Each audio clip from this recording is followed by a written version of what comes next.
Hey y'all, welcome back to Real Talk with real siblings. I'm Joy. And I'm Moses, also known as oh no! I was trying to think of a Russian name to go in my hat, but I really don't know any Russian. Sorry, I couldn't think of anything. Babushko. Maybe babushka is like the woman, so babushko is the man. Is that how that There's works? a I don't know. 0% chance that's accurate. I don't know any Russian. That's not possible. What's the Russian word for man? Or like, I don't know. Drop a comment below if you speak Russian and you know. Vladimir. I don't But know. Yeah, anyway, sorry to the Russian let's get fans. into it. All our Look, Siberian they didn't people. come here to learn about Russian. They came here to hear what we have to say about episode 6, date night of Sequester. So let's get into it. We will. But first, real talk. Billy plus Josh equals domination. I can't wait for that alliance. They're the best. It's going to be lit. So the first thing we see, oh man, the return.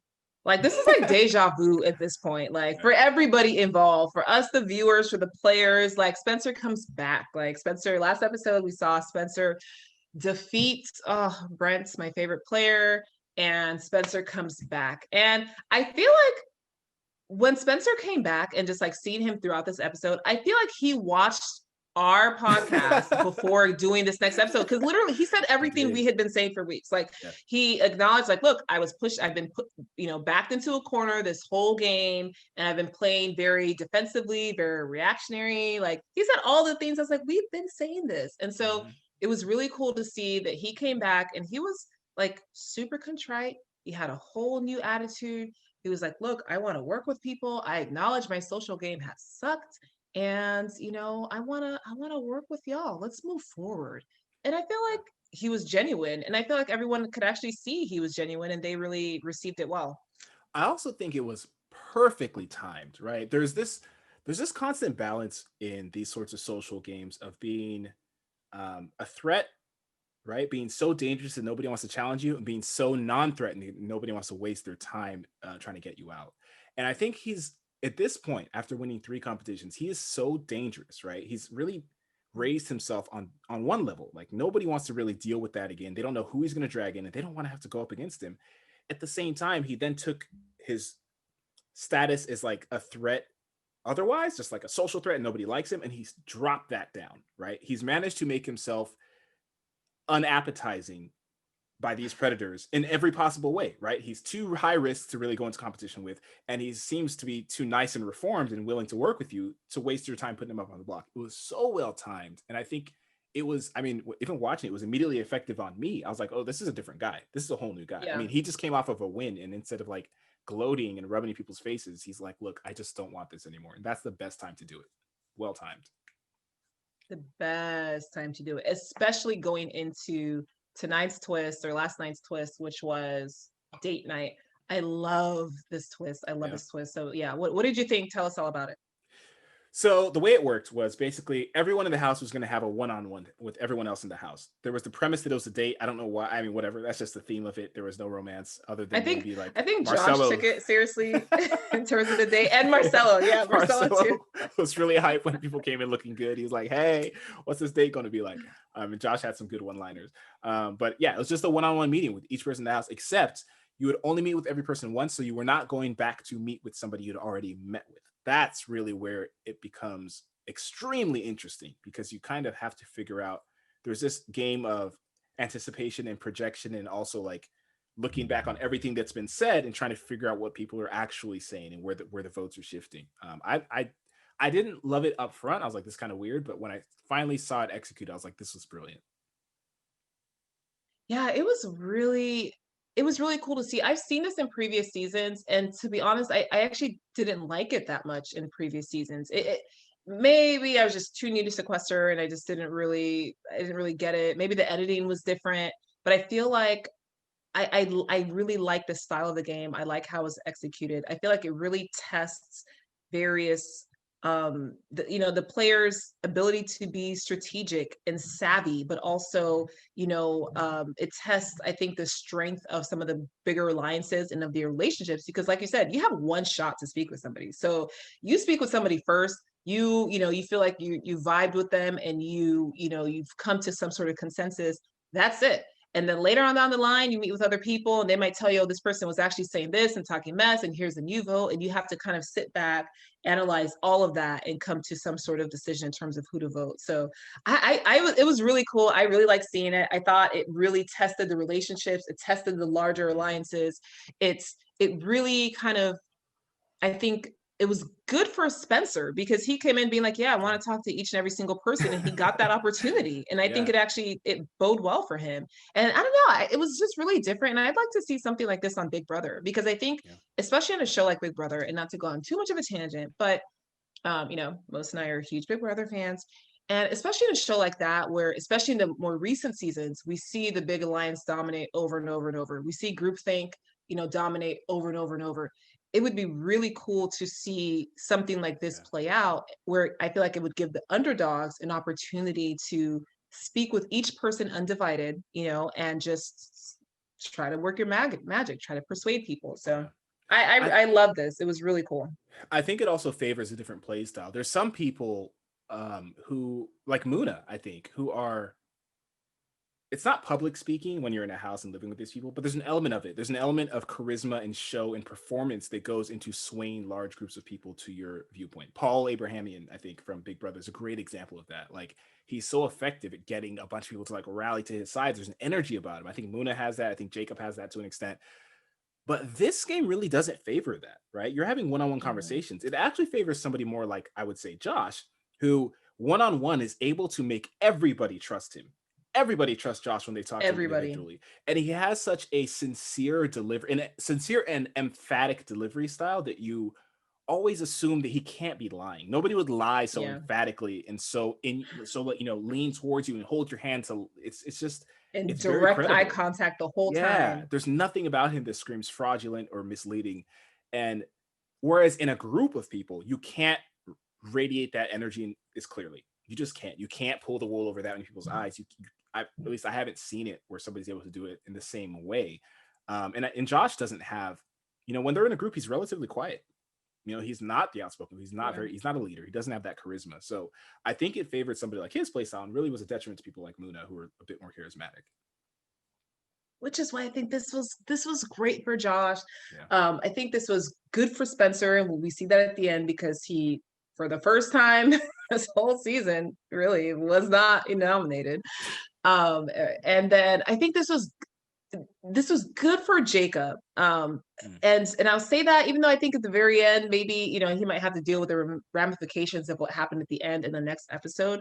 But I was so freaking glad to see somebody make a move that didn't involve voting out Spencer. Like, make a move. Like, goodness gracious, more than, like, Spencer's not the only person who's in this house trying to win the money and trying to win the game. There's other people. And finally, like, seeing Jacob, I think he certainly understood that, like, Muna's a big threat in the game. Like, Muna, she's well liked, she's there for a purpose, like, she's charismatic. People, just everything about her is very radiant. And like, someone like that needs to go, because there can only be one person in the house like that. And I think Jacob wants that to be him.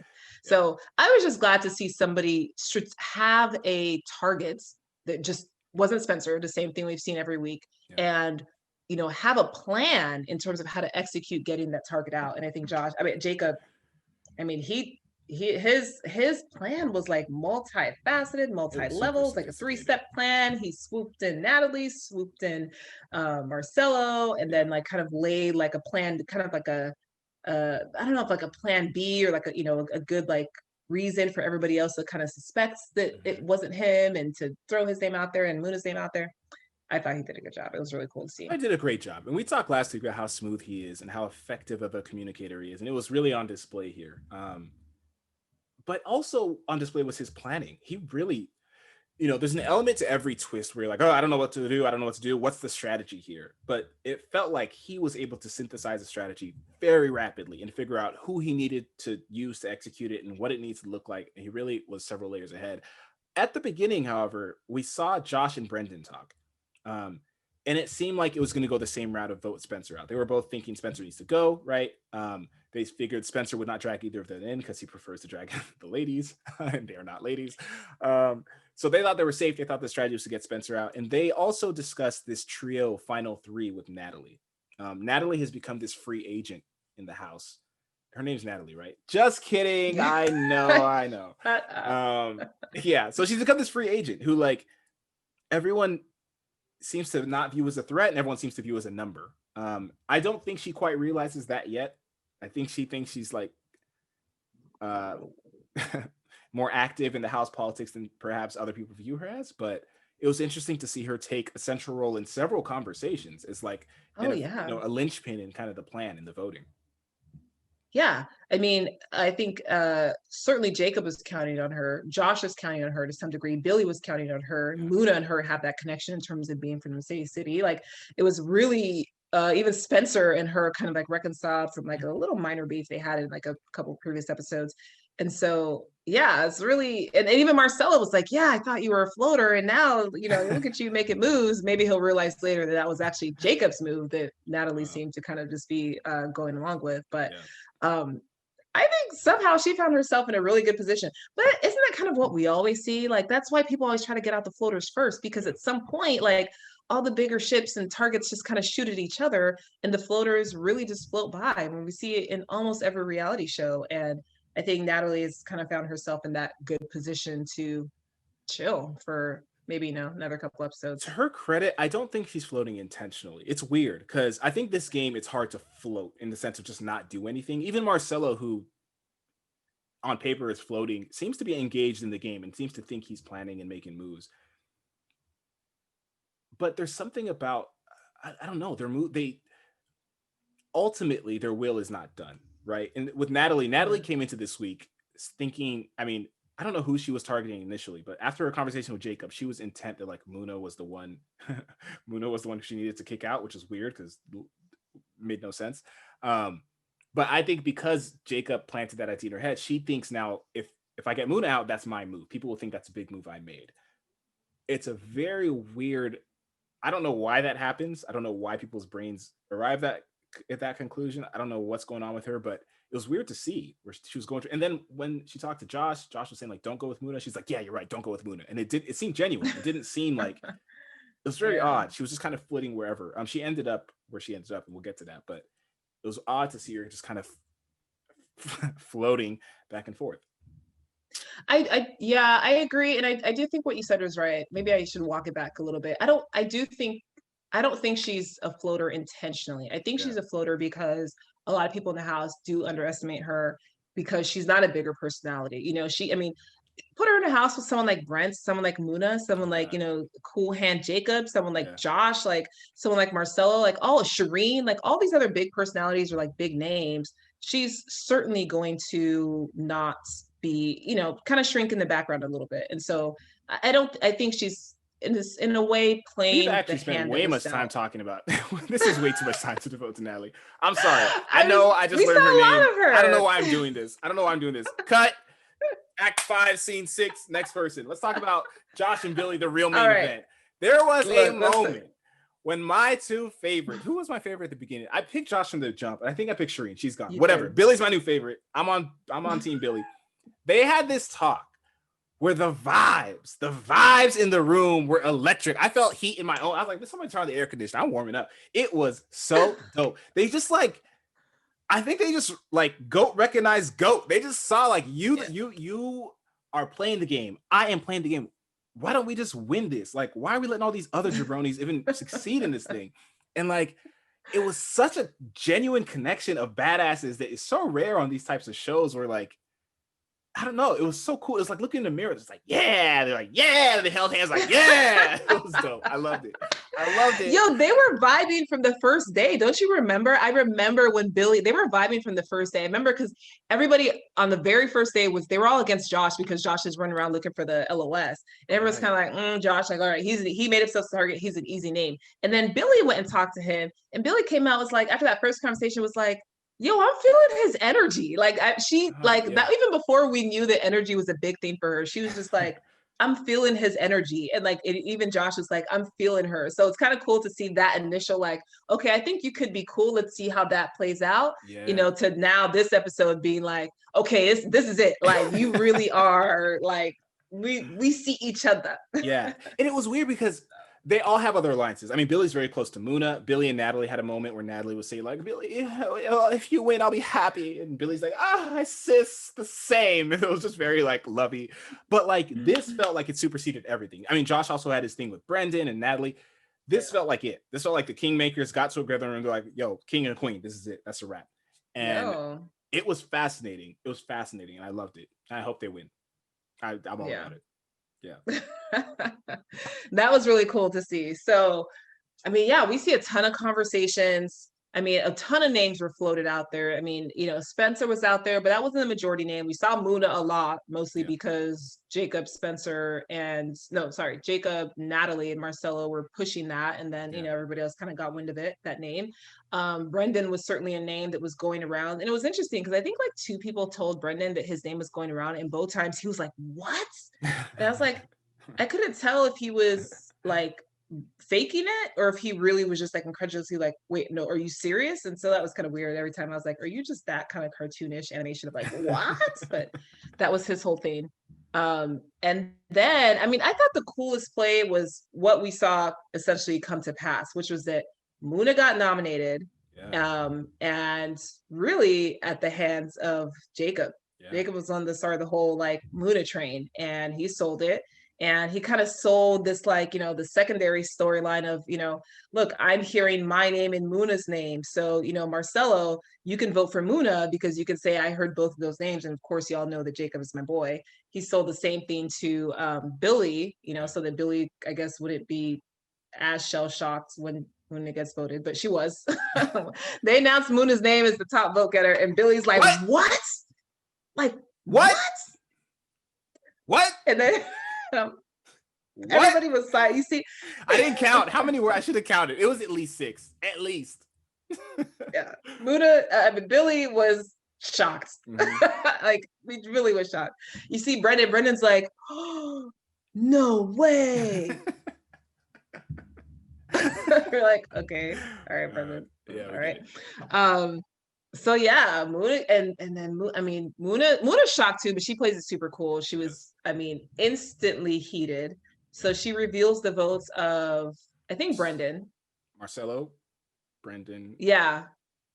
And then Jacob? She looks over at Jacob, and Jacob's like, I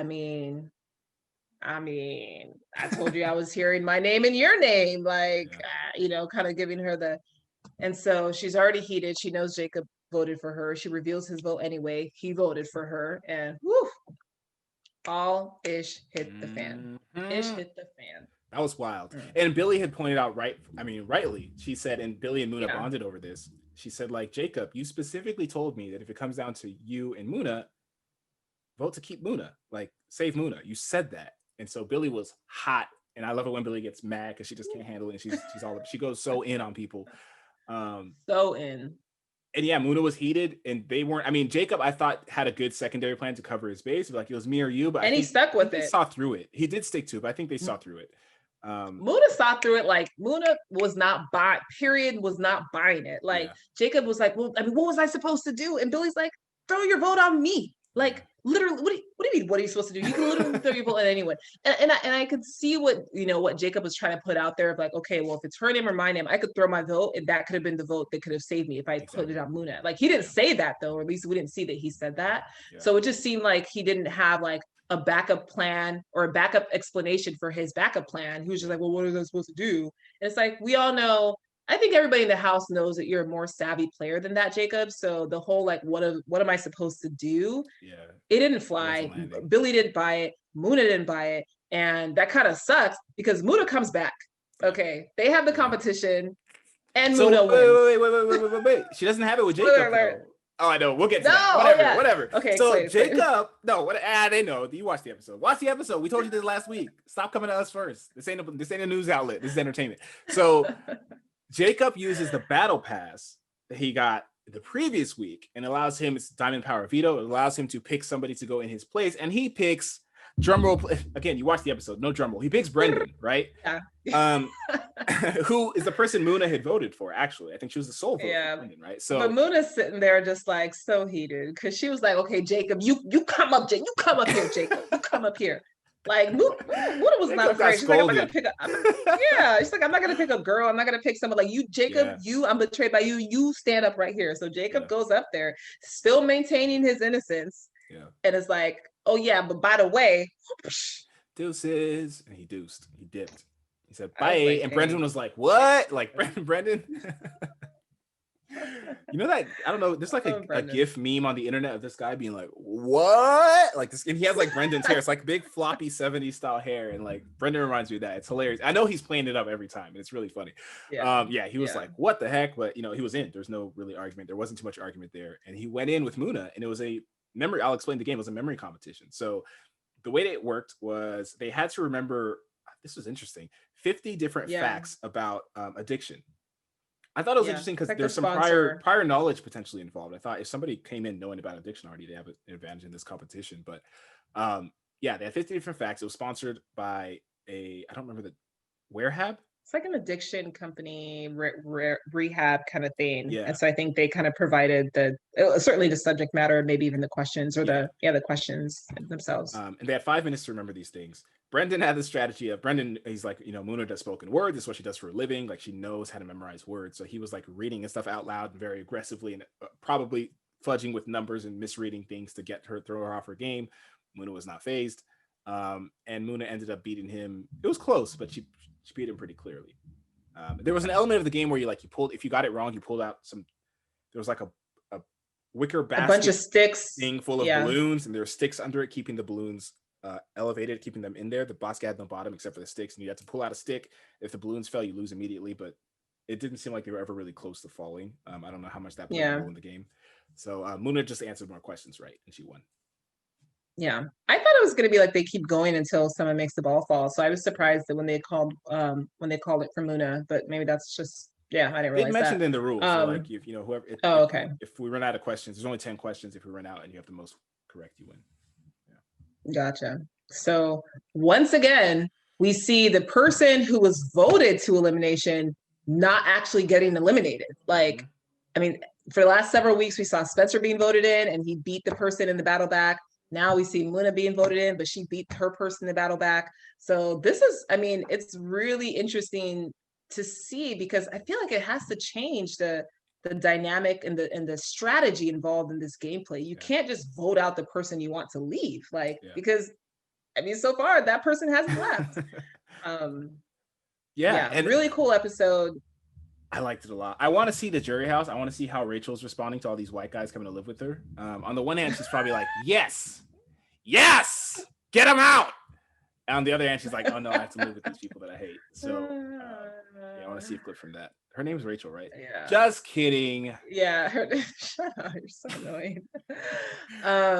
Yeah, I mean, it's really gonna be interesting. I think there's some people in some strong positions, like Josh and Billy. I think they're in great position, and Natalie too. I think she's in a pretty solid position. I think Jacob is he's in a tight position. I mean, thankfully he still has.